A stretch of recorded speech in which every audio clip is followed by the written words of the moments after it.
বেআইনি নিয়োগ ধরতে গিয়ে অস্বস্তিতে খোদ তৃণমূল বিধায়ক। হাসপাতালে চরম অস্বস্তির মুখে চুঁচুড়া তৃণমূল বিধায়ক। ব্যান্ডেল ইএসআই হাসপাতালে পরিদর্শনে যান অসিত মজুমদার এবং হাসপাতালে নিম্নমানের খাবার সহ একাধিক অনিয়মের অভিযোগ পান তিনি।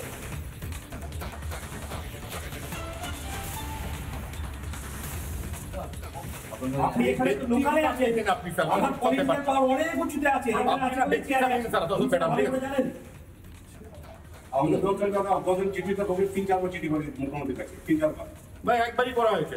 এই চুপ করে বসুন, সব ডকুমেন্ট আপনাকে আমি পাঠিয়ে দেবো আপনার কাছে। দিয়েছি আমরা ওটা। উনি লোক ঢুকেছেন, ওনার লোক ঢুকেছে, আপনি কথা বলার কি এখানে? চিঠি করে নাকি আপনি? আমাদের যে লোক কাজ করেছিল তাকে বসানো হয়েছে, সেটা আমরা কেউ কাজ করে দেবেন। কোনো লোক কাজ করেন, এটা মিথ্যা বললেন আপনি। এইটাই কোনো লোক কাজ করেনি, এটা মিথ্যা বললেন আপনি। ঠিক আছে, চুপ করে বসুন না। ওনার সাথে আমার কথা হচ্ছে, আপনি ফার্স্ট টাইম একটা কথা বলি, আপনি ওয়ান টু ওয়ান কথা বলুন। এত লোক এখানে ঢুকেছে কেউ? হ্যাঁ, দেখি আপনার নাম করে অনেক কিছুই করবে। কি করছে আপনাকে আমি বলেছি, এখানে কি চলছে ভুলই বলেছে। এই যে তিরন্দাজ নাম বলেছে, ওরা জানি না ওরা কিসের স্টাফ কোথা থেকে এসেছে। নাম দিয়ে দিন। ওটা তো আমি ঢুকিয়েছি, উনি ঢুকিয়েছে, এমএলএ সাহেব ঢুকিয়েছে। আমরা সুপারকে জানা করেছি না, সুপারের চিঠি নয়, চিঠি আমার কাছে আছে। মুখ্যমন্ত্রী সচিবালয়ে চিঠি হয়েছে, লেবার কমিশনারের চিঠি হয়েছে। আপনার আমার নামে চিঠি করে, চিঠি তো আমার কাছে কপি আছে। আপনি উত্তেজিত হচ্ছেন কেন? আপনি তো কারো নাম করিনি, উত্তেজিত হচ্ছেন কেন? ঠাকুর ঘরে ঢুকিয়ে গেছে একদিন, আপনাকে ফোন করেছিলাম, আপনি বলে রেফার করুন না। এগুলো কি অসভ্যতাম? মুখ্যমন্ত্রী চেয়ারে বসিয়েছেন, এটা মাথায় রাখবেন। আপনি কত বড় আছেন? আপনি এখানে তো লোকালে আছেন, আমার পলিটিক্যাল পাওয়ার অনেক উঁচুতে আছে। এখানে আপনি চেয়ারে ভালো করে জানেন। আমাদের দশজন চিঠিতে কবে 3-4 বার চিঠি করেছি মুখ্যমন্ত্রীর কাছে, 3-4 বার ভাই একবারই করা হয়েছে। উনি লোক ঢুকেছেন, ওনার লোক ঢুকেছে, আপনি কথা বলার কি এখানে? চিঠি করে নাকি আপনি? আমাদের যে লোক কাজ করেছিল তাকে বসানো হয়েছে, সেটা আমরা কেউ বলে কোন লোক কাজ করেনি। এটা মিথ্যা বললেন আপনি। এইটাই কোন লোক কাজ করেনি, এটা মিথ্যা বললেন আপনি। ঠিক আছে, চুপ করে বসুন না। ওনার সাথে আমার কথা হচ্ছে, আপনি ফার্স্ট টাইম একটা কথা বলি, আপনি ওয়ান টু ওয়ান কথা বলুন। কিসের স্টাফ কোথা থেকে এসেছে? নাম দিয়ে দিলি, নাম দিয়ে দিলি। ওটা তো আমি ঢুকিয়েছি, উনি ঢুকিয়েছে, এমএলএ সাহেব ঢুকিয়েছে। আমরা সুপারকে জানা করেছি না সুপার। দেখলেন আপনারা ছবি, যে হাসপাতাল পরিদর্শন করে সুপারের ঘরে যান বিধায়ক এবং সুপারকে নিয়োগে দুর্নীতি নিয়ে প্রশ্ন করেন বিধায়ক। তবে সুপারের জবাবে নিজে কিন্তু বেকায়দায় অসিত মজুমদার। বিধায়কের সুপারিশে নেওয়া কর্মীদের নিয়ে উঠছে প্রশ্ন, বিধায়ককে সপাটে জবাব দেয় হাসপাতাল সুপার। ঠিক কি জানিয়েছেন তিনি, একবার শোনাবো আপনাদেরকে।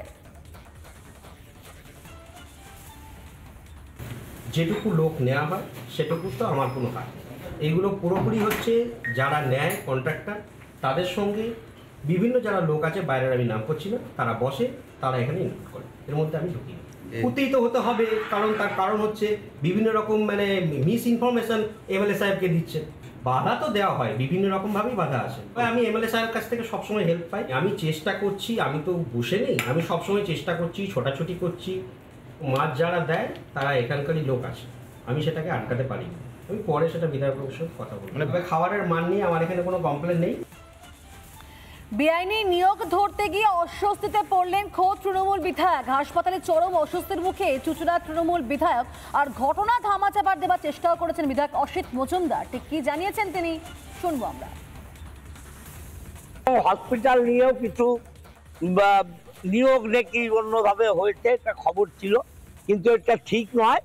যা লোক এসছে পিএসসি থেকে এসছে, আর কন্ট্রাক্টরের আন্ডারে যারা আছে তারা তো আগে থেকেই আছে। পরিষ্কার পরিচ্ছন্নর ব্যাপারে সেন্ট্রাল গভর্নমেন্ট কোনো টাকা দিচ্ছে না। যে ড্রেনটা পুরো ব্যান্ডেলের জল নিকাশি কে বা কারা হসপিটালের মধ্য দিয়ে করলো এ আমার জানা নেই। এই ড্রেনটা পরিষ্কার করা নিয়ে সুপারের সাথে কথা বলার ছিল, একটা ভুল বুঝাবুঝি তৈরি হয়েছিল, সেটা ক্লিয়ার করলাম। খাবার নিয়ে কোনো অভিযোগ নেই, ডাক্তারি পরিষেবা নিয়ে কোনো অভিযোগ নেই। ব্যান্ডেলে আমার দলে কোনো গ্রুপ নেই, সবাই এক। আমি মাছের ওয়েট করেছি, অ্যাভারেজ মোটামুটি ঠিকই আছে। নানা ধরনের কন্টেন্ট দেখার জন্য লাইক করুন, শেয়ার করুন আমাদের ফেসবুক পেজ, সাবস্ক্রাইব করুন আমাদের ইউটিউব চ্যানেল।